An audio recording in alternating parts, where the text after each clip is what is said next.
would you please rise in body or spirit with me and turn in your hymnal to number 357, Bright Morning Stars. That's number 357.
Good morning and welcome to the First Unitarian Universalist Congregation of Ann Arbor.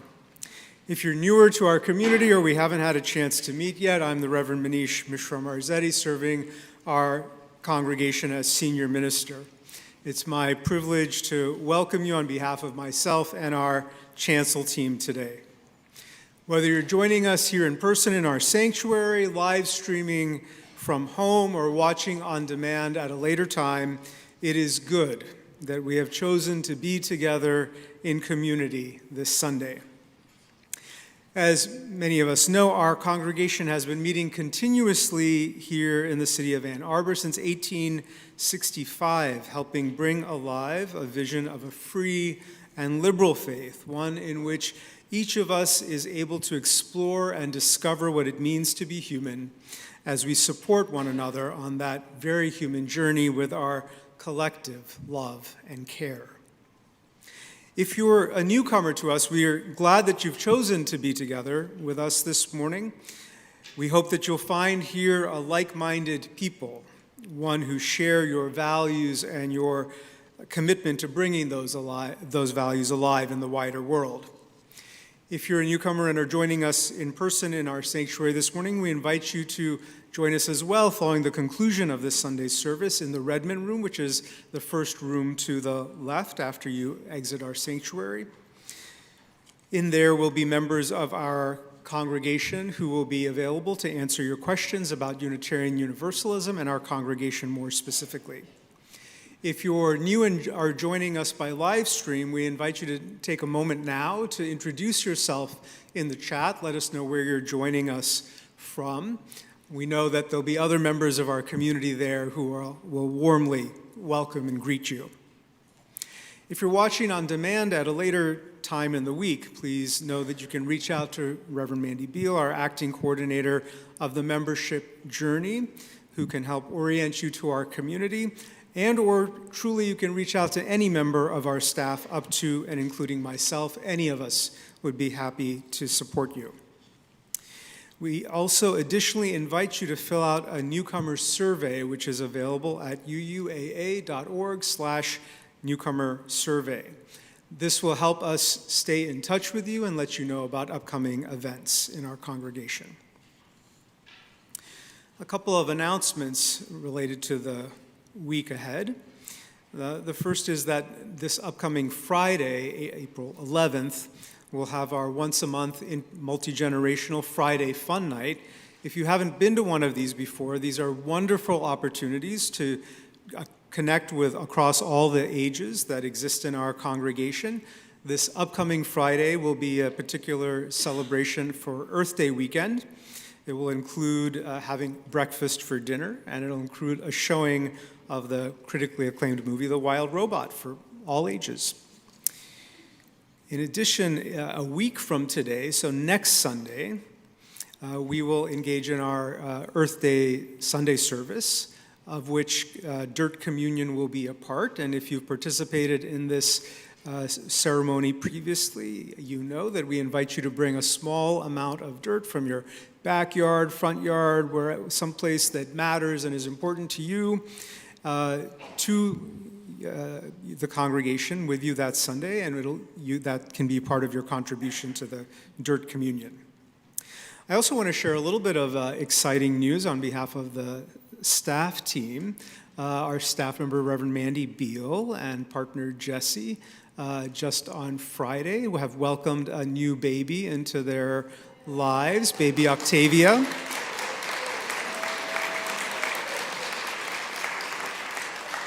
Reverend Mandy is with us this Sunday, though we'll be going on parental leave soon thereafter. So if you catch Reverend Mandy in person after the service, please offer her your love and congratulations. I invite you now to join me in a centering breath or two as we ground ourselves in our time together this morning and the intentions we hold for it.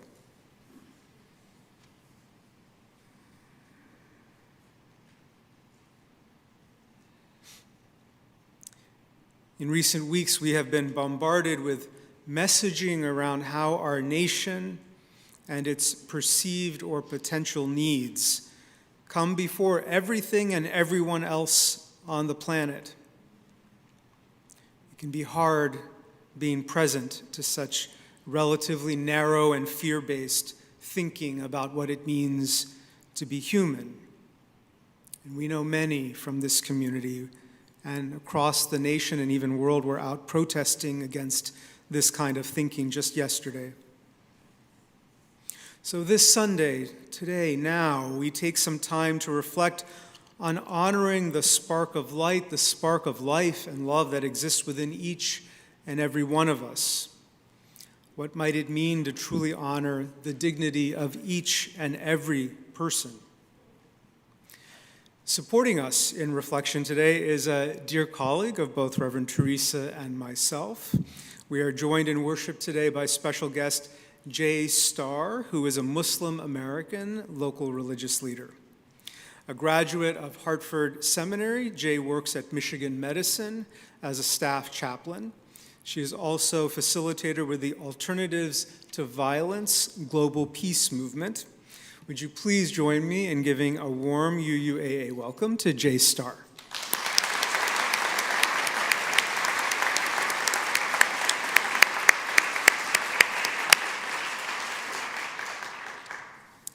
We'll be hearing more from Jay later in today's service.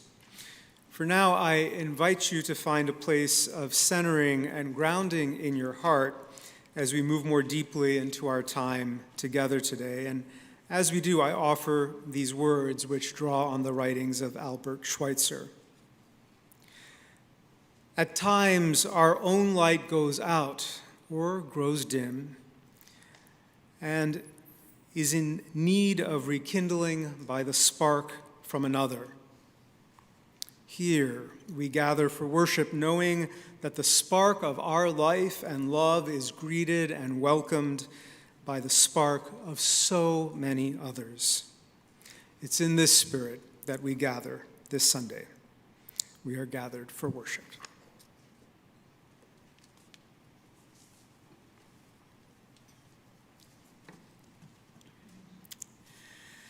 It is Sunday, so you will find me here at UUAA, our congregation. It is like a home for me. In the years that I was a mentor with Coming of Age and Why Are You, I actually did spend the night for their sleepovers. So I have actually slept here, but because they were teenagers, not for very long. I'm comfortable here, and I'm at ease here, and I feel it when I'm in person or when I've been watching remotely. One reason is that I feel safe, like when I'm at home. A soft and warm breeze of knowing or comfort that you all wish me well. On Sundays, lighting our chalice is a wake-up call, so to speak, a thanking for this community and for the blessings of our spiritual home. We light our chalice at the beginning of the service to share a collective sigh, a recognized moment of solidarity. Whether you are with me in the sanctuary or watching remotely, we are all speaking the chalice lighting words together.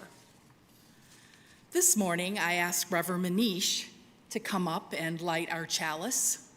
If you are viewing online and have a candle or chalice, I invite you to light it and enter your location in the chat. Let us say the words together. We light this chalice for the light of truth. We light this chalice for the warmth of love. We light this chalice for the energy of action. We light this chalice for the harmony of peace. Thanks, Reverend Manish. Our covenant is a promise and a declaration to keep showing up for ourselves and for each other. The words of our covenant include love and service and peace and helping one another. I love that we say them out loud together. It emphasizes our commitment in a profound way. Let us say these words together now. The spirit of this church is love, and service is its law. This is our covenant with each other, to dwell together in peace, to search for truth in love, and to help one another.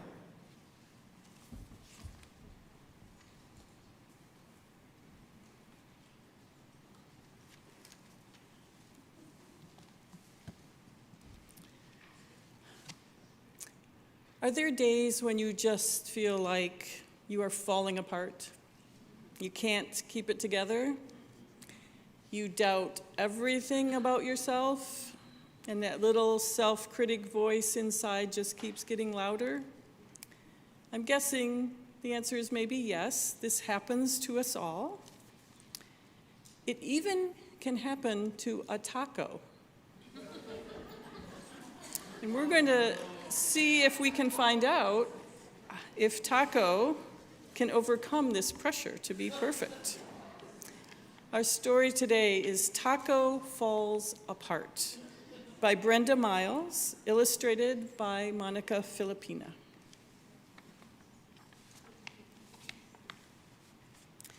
Meet Taco. Everyone expects so much from him. He must stand tall. He must be open. He must stay strong.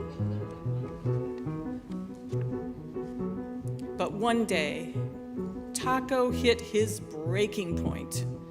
The world wants too much from me, he cries.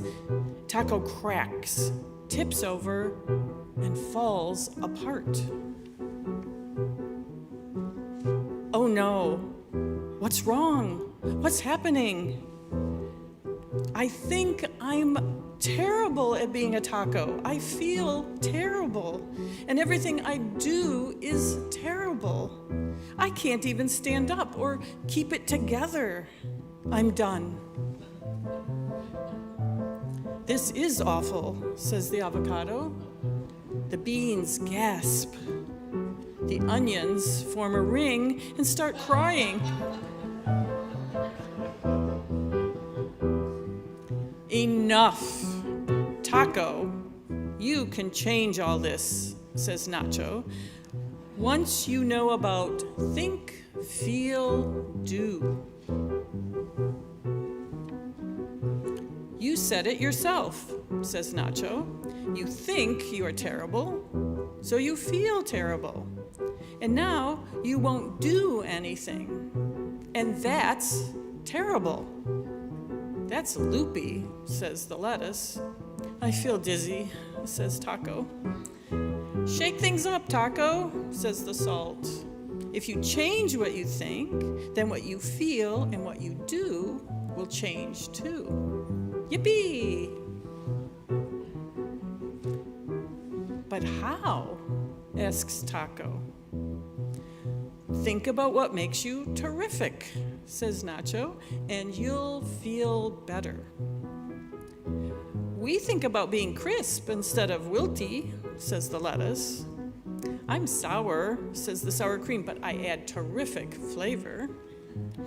We make farts, said the beans, but we are good for the heart. Your turn, Taco, says the cheese. Turn terrible to terrific. I'll never figure out this thinking stuff. Wrong. Never is not helpful for any kind of thinking. And it's not even true. You've figured out hard stuff before. Think about what you can do and try again. Taco sighs. Why bother? I'm just gonna fall apart again tomorrow. Wrong. Are you a fortune teller or a taco? Can you see our future? Do you really know what's going to happen? Do you have a crystal ball? Helpful thoughts only, please. Taco thinks for a long time. Well, I think there are days when I stand tall and hold us all together, says Taco, and thinking about what I can do makes me feel kind of terrific. So now I want to do this. Taco stands up. Hooray! Come on, everybody, let's pull it together. Group hug. Now Taco thinks lots about his thoughts. Some days he falls apart. Some days his shell cracks. But when Taco thinks about what he can do, he feels strong and stands tall, and life all around seems super terrific. The end. So Taco found some good strategies with the help of his friends to overcome the pressure to be perfectly together all the time. So perhaps this was a reminder to you as well. It's a way to reframe some of your unhelpful thoughts. And now, as we close our Time for All Ages, we will sing our youngest ones off to their classrooms. We'll sing 118 in the hymnal, This Little Light of Mine, 118. This little light of mine, I'm gonna let it shine. This little light of mine, I'm gonna let it shine. This little light of mine, I'm gonna let it shine. Let it shine, let it shine, let it shine. Every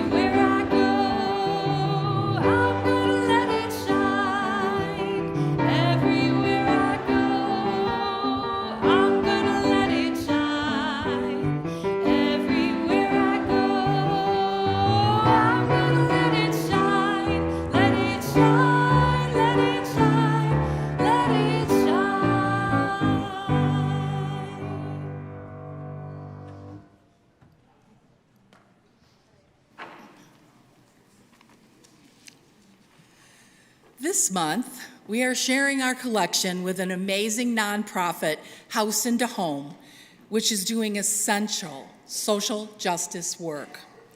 House into Home's mission is creating homes where people can thrive. I have been a volunteer at House into Home for the last year, and I got the t-shirt to show you. I joined because the mission aligns with my values and easily with our core values, especially the inherent worth of every person. Please welcome Ruth Ann Logue, who was one of the founders, to share more about this extraordinary organization.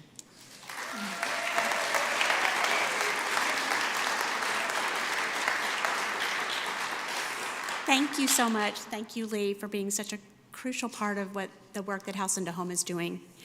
As she said, I'm Ruth Ann Logue. I'm one of the founders and a co-director at House into Home. House into Home exists to support individuals and families who are transitioning out of homelessness by turning empty rental housing into real homes. Our clients work with our partner agencies to find housing, sign the lease, get their keys, and then that's where we come in. We bring in the donated furniture and household goods, beds, couches, dining tables and chairs, all their kitchenware, lamps, everything they need to set up so that when the client walks through the door, they're not just stepping into a house, but they are stepping into a space that feels like home, their home. Our core belief is simple but powerful. Anyone who has endured homelessness deserves not just housing, but a home. That means more than 4 walls and a roof. It means a space that feels safe, welcoming, and personal. A place where healing can begin and people can thrive. Excuse me. We start with an intake conversation, a 2-page questionnaire where we help our clients envision what a home would look like. Often we may be the first person to ask them in a long time, what's your favorite color? If they have children, what colors do your kids like? Who's their favorite character or superhero? I can guarantee you that the answer to those questions, my favorite color is blue, my kids love cocoa melon, are going to show up in that home. Time after time, our clients have said, you heard me, you were listening, and that matters deeply.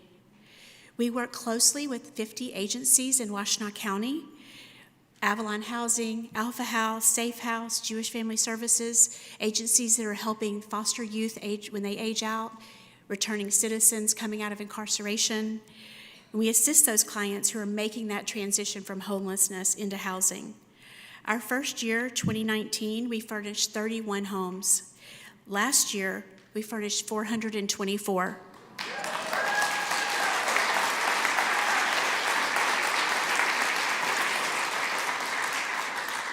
This work is only possible because of the generosity of this community. Your gently used furniture and household items and your financial support allow us to make these homes a reality. And while our mission centers on serving those who are exiting homelessness, we have a very strong environmental mission as well. By repurposing donated goods, we kept an estimated 700 tons of furniture and household items out of the landfill last year alone.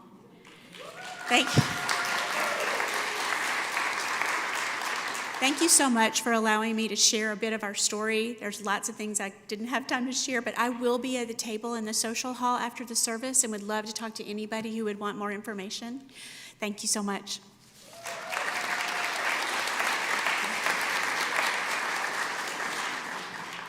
Thank you, Ruth Ann. Our congregation reaches beyond ourselves and into our community, and today that community is House into Home. Our financial support will enable House into Home to provide families beautiful, comfortable, and uniquely personalized homes. I have witnessed a family coming into their home for the first time. The joy and wonder and gratitude on their faces is nothing short of extraordinary. There are so many ways you can give. You may text UUAA to 73256 or visit uuaa.org/giving and select Share the collection for the fund. Or you may leave cash or checks in the basket as the ushers bring them by. Thank you for your generosity. I invite the ushers forward as the offering will now be greatly given and received.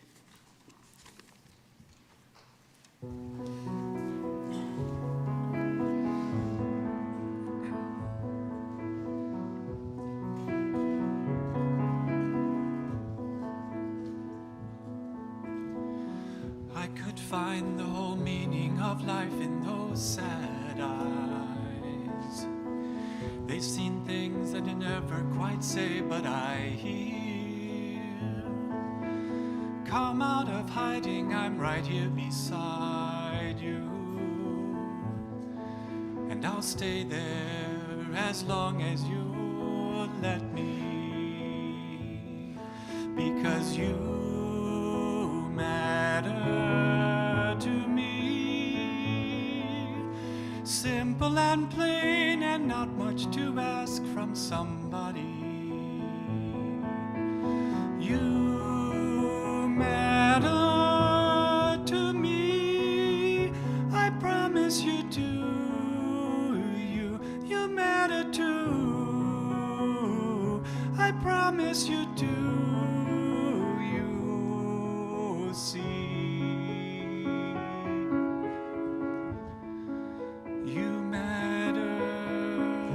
It's addictive the minute you let yourself think. The things that I say just might matter to someone.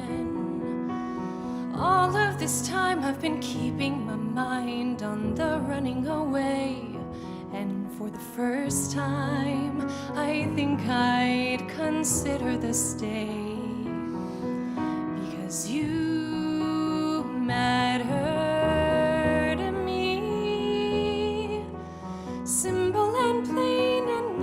To ask from somebody. You matter to me. I promise you do. You matter too. I promise you do. You'll see. You matter to me.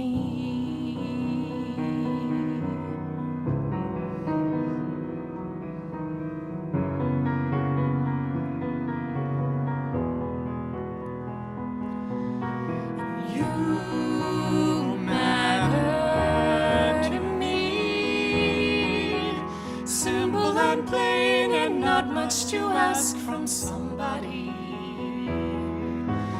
You matter to me. I promise you do. Come out of hiding, I'm right here beside you. As long as you'll have me, you do. I do. You matter too. You do. You matter to me. I promise you do. You'll see.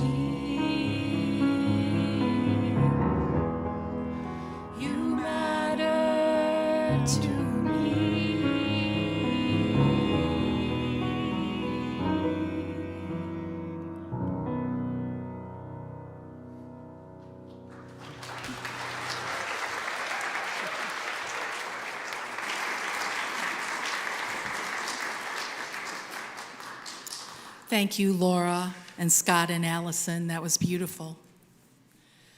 I invite the ushers to please come forward and please rise in body or in spirit as we prepare to say our dedication.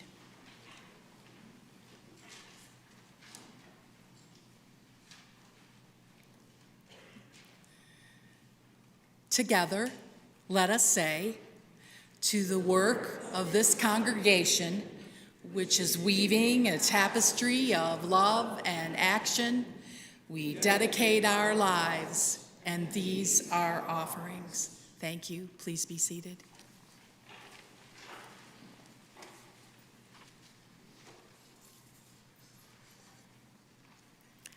Good morning. It is a blessing to be here with you today. This is a bit of a homecoming for me. I was raised a fourth-generation Unitarian Universalist in upstate New York. I know, there aren't that many of us. But beyond that, my grandfather was a member of this very congregation in the 1920s during his studies, back when it was the little stone church downtown. But it's a bit like returning home for the first time from college or after you get married. It's familiar, but not really like your home used to be. As shortly after my own college experience, I found my spiritual home in Islam. Nonetheless, Unitarian Universalism is a childhood home that I loved and that I am grateful for, particularly the spiritual foundation that it gave me. The foundation comes in many ways, but at the core are the principles. And I understand values have been added now too, which are beautiful, and I'm glad that you all haven't abandoned examining semantics carefully in my absence.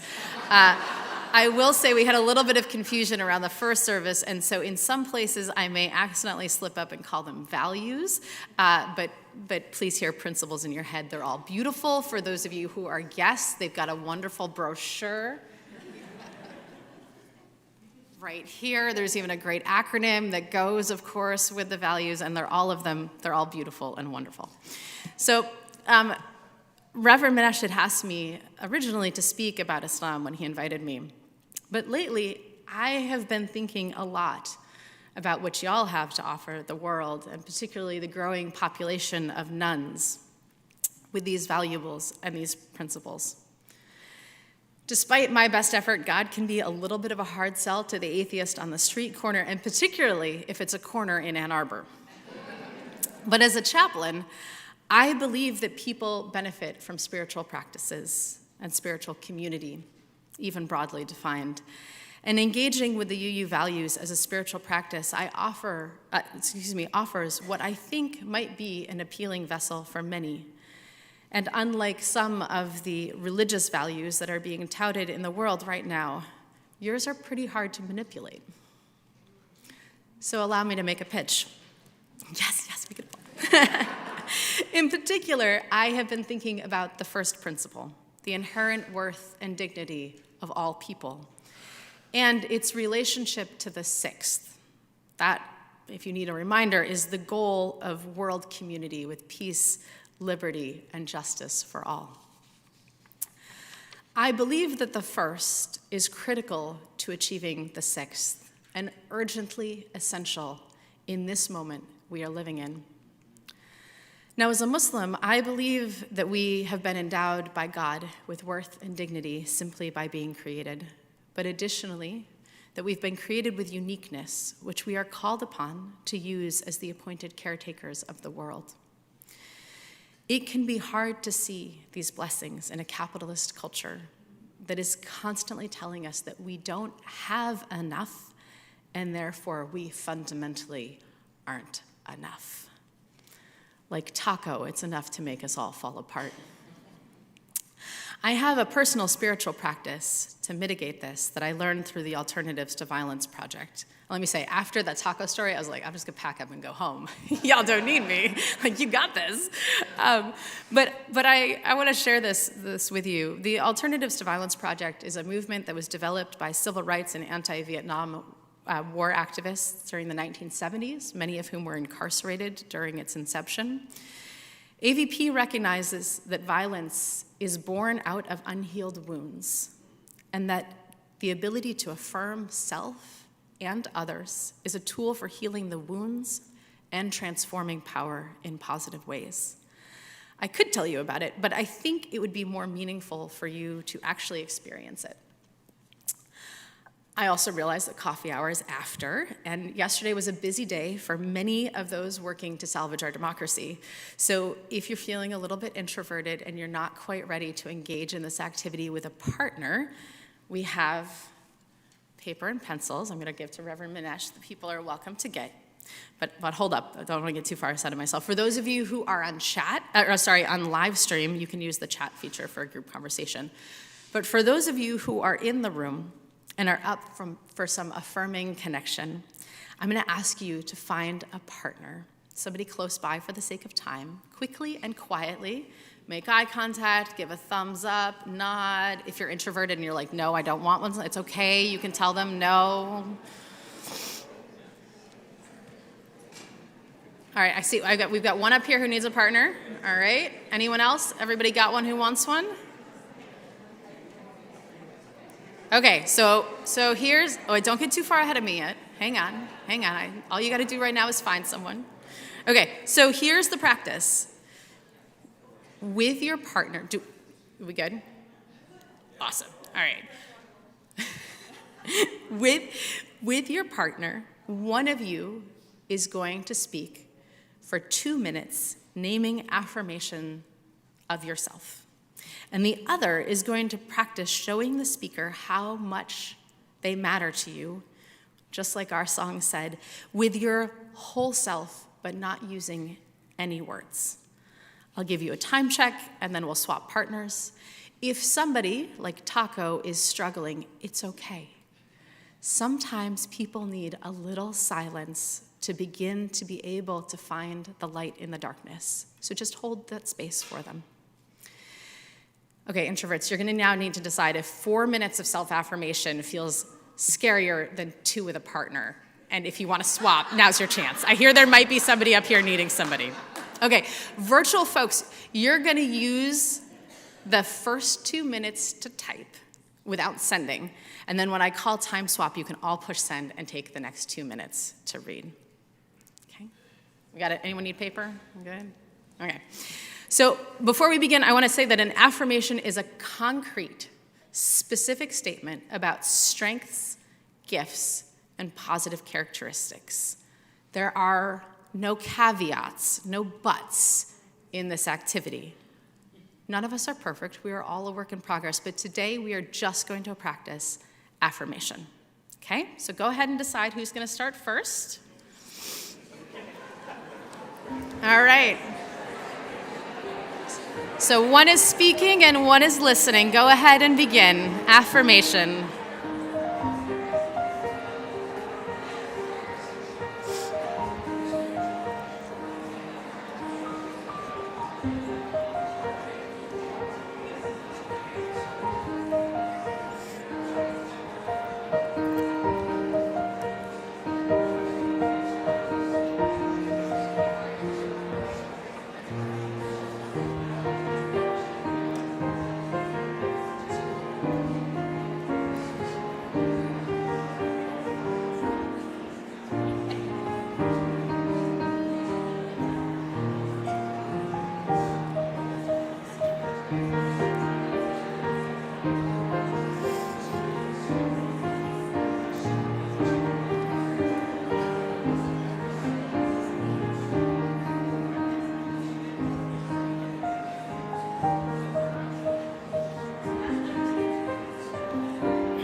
We're going to go ahead and begin to wrap up those thoughts.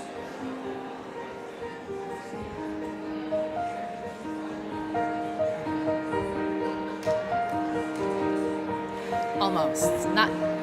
Okay. Go ahead and wrap up your thoughts and thank your partner. Oh, there's so much goodness. I'm going to pull us back together, and I'm going to ask, we're going to go ahead and swap partners. It's a practice. You can come back to it later. You should. Coffee hour is a great place for this, but go ahead and swap partners.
I'm going to ask you to begin wrapping up your thought.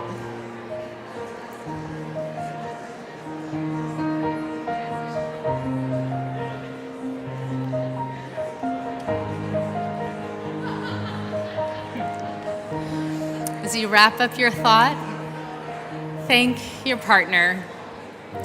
Thank your partner for sharing, and thank your partner for listening.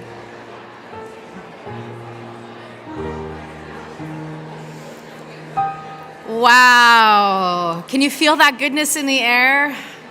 Oh, soak it up. Soak it up.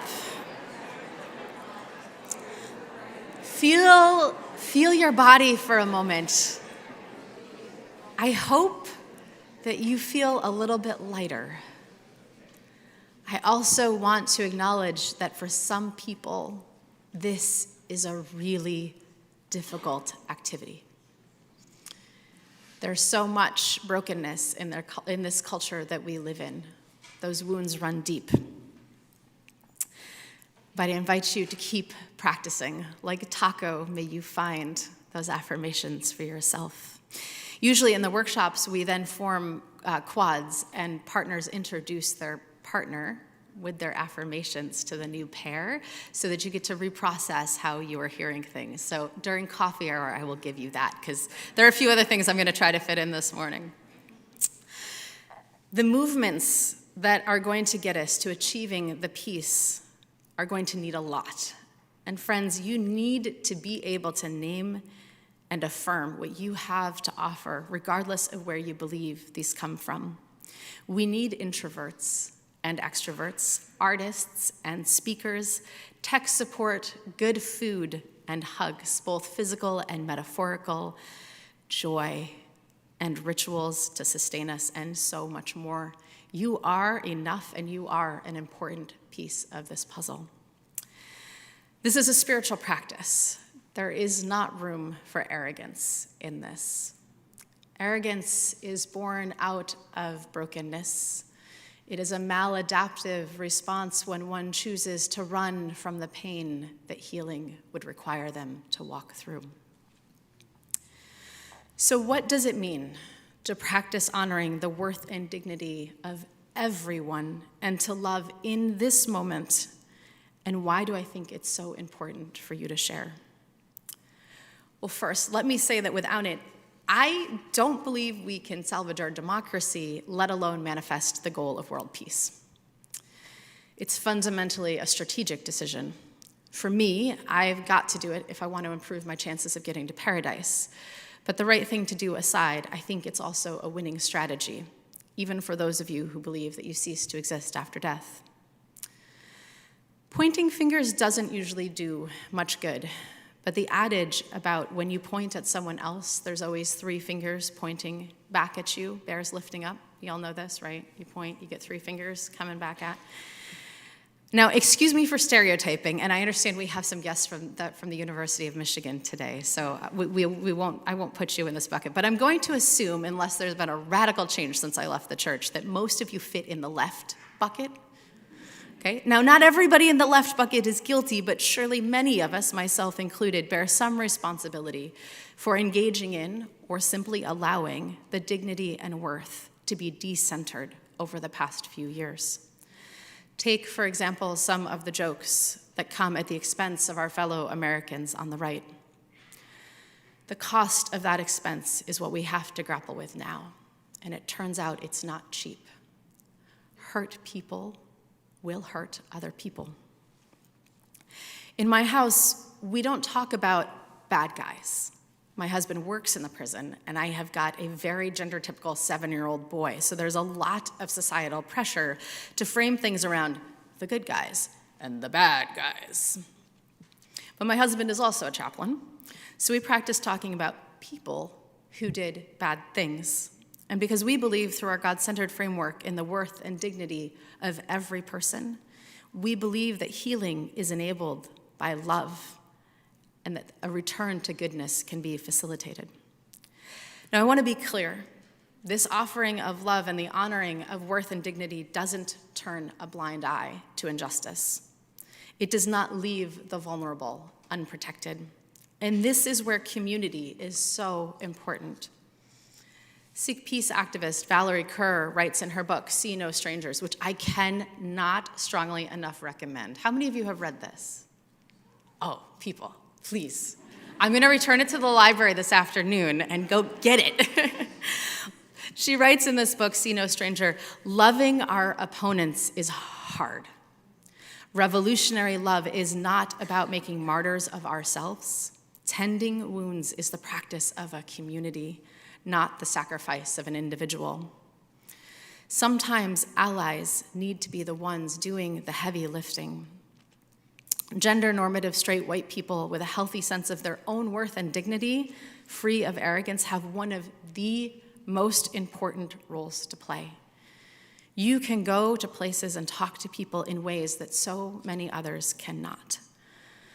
Part of that is because when people are afraid, they lose their capacity for empathy. And I had to cut out my whole micro lesson on brain science, which I'm sure as a bunch of Unitarian Universalists you probably would have really enjoyed. But for the sake of time, it bears repeating. When people are afraid, the capacity for empathy is compromised. It doesn't matter, as it turns out, if that fear is manufactured by external forces or internally by our own anxiety coming out of our unhealed wounds. But the body feels it as real and shuts down the neural pathway for empathy. Allies have a larger window to leverage, and connection infused with love can heal in miraculous ways. And I'm sorry that I neglected to screenshot this so that I could cite it, but some wise person on Facebook recently wrote about the importance of receiving former MAGA members, Make America Great members, with a casserole and love, instead of I told you so's. This is a person with a well-polished heart who understands inherent worth and dignity and strategy. So how do we stop ourselves and others from living in this place of fear? Many different approaches to navigating conflict begin with two things we practiced earlier: connection and affirmation. Also in this book, Valerie shares a personal practice to facilitate this. Out in the world, she writes, I notice the unconscious biases that arise in me when I look at the faces on the street or in the news. To practice seeing each of them as a sister or a brother or a family member, I say in my mind, you are a part of me I do not yet know. And she proceeds with wonder. This resonates with an Islamic teaching to see humanity as one being. When a member of that being is unwell, we are collectively unwell. To heal the collective being, we must tend to the wounds of the other and tend to the wounds of ourself. Which brings me to the next reason why I believe it is so important to center worth and dignity of all people in this moment that we are living in. It is a spiritual practice that will sustain us through this heavy lifting. Hatred, even in its most mundane forms, will poison our hearts and limit our individual and our collective capacity, whereas love will lift us up. In Islam, we speak about the veils that can separate our spiritual heart from Allah. Known as the diseases of the heart, these prevent us from convening fully with God and from reflecting God's love and light into the world. One of these veils is enmity towards another person or a group of people. So when we hold enmity in our heart, it does us and the movement injustice by withholding God's light and preventing us from fully reflecting it. We must constantly engage in the process of purifying our hearts. And I know in some spaces, in some UU spaces, and the street corners in Ann Arbor, the language of God doesn't always resonate with everyone. So I simply invite you to ask how carrying hatred, even small amounts, in your heart feels for your body. Mahmoud Khalil, the pro-Palestinian peace advocate from Colombia, who is currently held in a detention center in Louisiana, days away from what will be, inshallah, the birth of his first child, recently wrote a powerful letter. And in it, he said, I have always believed that my duty is not only to liberate myself from the oppressor, but also to liberate my oppressors from their hatred and fear. Imagine what it would be like to live in the world when we have accomplished this. We would have reached that beautiful sixth principle. For me, personally, the centering of worth and dignity manifests in many ways.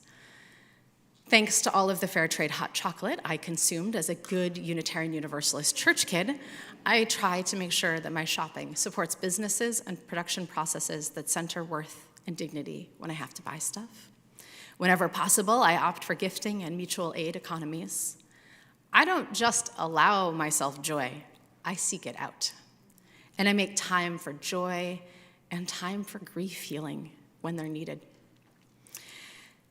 And this today is where I want to invite you to join me. I hope you're all doing those things. Many UUs are. This one's a little bit harder. I have made a personal commitment to not take cheap shots at those I disagree with. Those memes about politicians, the comedic approach to putting down the other side, the flippant choice to engage through nastiness centered on a person rather than a proper critique of the idea. I'm practicing leaving all of those behind. I won't be buying a Tesla. It's way out of my price range. But I'd also like to send a message. I also won't inflict damage on the ones that others have. Now, I imagine that probably none of you are out inflicting damage on the Teslas, but maybe. But on a much more basic level, there were some really funny on the surface signs out there at those beautiful protests yesterday.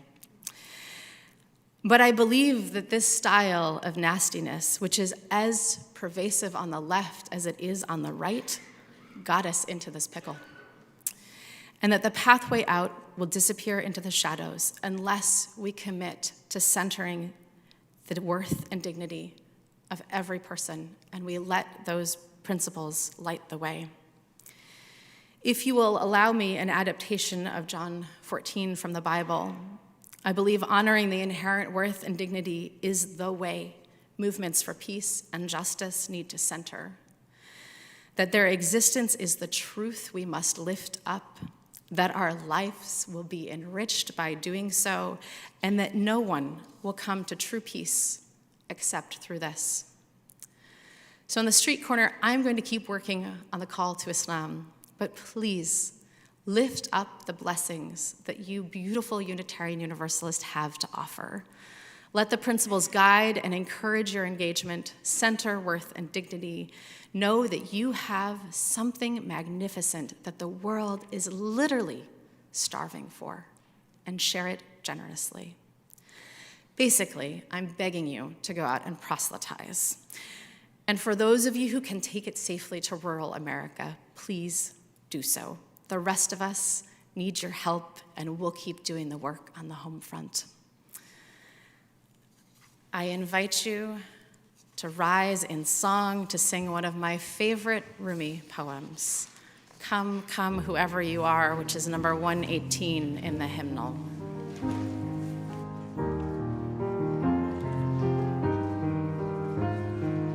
Broken your vows 1,000 times, though you've broken your vows 1,000 times, though you've broken your vows 1,000 times, though you've broken your vows 1,000 times, though you've broken your vows 1,000 times.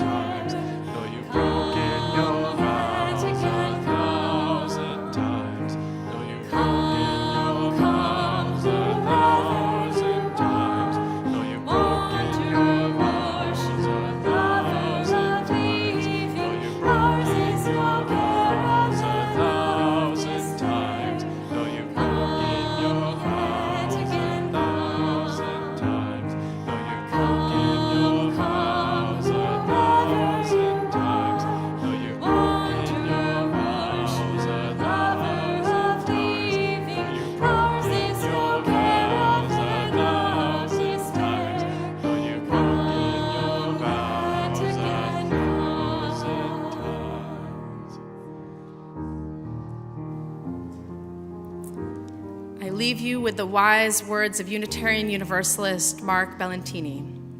Go in peace. Live simply, gently, at home in yourselves. Act justly. Remember the depth of your own compassion. Forget not your power in the days of your powerlessness. Do not desire to be wealthier than your peers. And stint not your hatred of charity. Stint not your hand of charity. Practice forbearance, speak truth or speak not. Take care of yourselves as bodies, for you are a good gift.